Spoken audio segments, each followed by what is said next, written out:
Hi, I'm Dr. Howard. Today's talk is a Protect Your Brain episode on food. I'm going to tell you about a new way to think about foods and their interactions. Assuming that the pancreas is capable of producing insulin, foods can be placed into one of three categories: carb donors, protein donors, and neutral foods. It is by characterizing foods in this manner that we can quickly know which food clusters or foods to serve together so as to manually manage blood sugar control and keep the brain nourished and functional. A carb donor provides enough carbs to raise blood sugar faster than the protein that the food provides can summon insulin for lowering the overall blood sugar. Hence, a carb donor causes blood sugar levels to rise when the food is eaten. Carb donors are sweet fruits, root vegetables, grains, and pseudograins like quinoa and buckwheat. A protein donor provides enough protein to summon insulin for lowering the blood sugar faster than the carbs that the food provides can raise the overall blood sugar. Hence, a protein donor causes blood sugar levels to decrease when the food is eaten. Protein donors are chicken, beef, cheese, fish, nuts, seeds, beans, sprouts, most seed vegetables, and most leafy vegetables. A neutral food has enough protein to summon the right amount of insulin to process its own carbs at a safe, steady rate. Eating it, therefore, has a minimum effect on blood sugar. A few of these foods are perfectly balanced, and the rest are either a very mild carb donor or a very mild protein donor.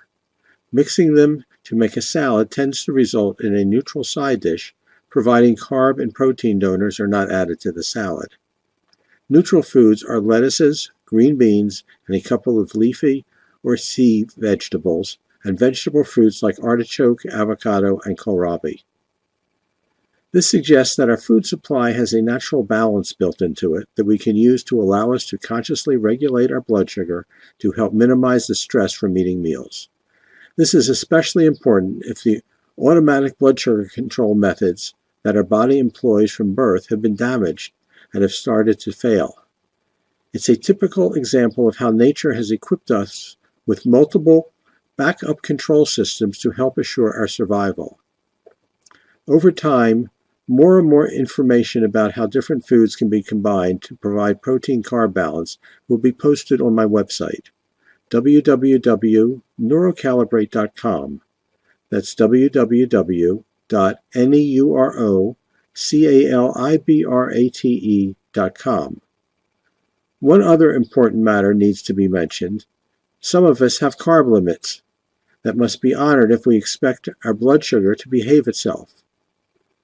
This carb limit is not based on the type of carbs in the food, but on the total carbs in the meal. I'll discuss carb limits in the next video in this series. The combination of a carb limit with the need for protein-carb balance could have a profound effect on what we might want to think of as safe meal planning practices. Once enough control systems in the body have started failing to the point that blood sugar starts to occasionally spike during meals, but still early enough that any carb limit that we might have developed is high enough not to be limiting our meal size, I suggest that the best time to start caring for your brain and those of your family is before senior moments start knocking at your doors. And I hear that for some, this now occurs when they're in their 30s. Here's the blessing for today. Bless you and everyone you come in contact with from this day forth. If you didn't think of yourself as someone special before, this blessing makes you one.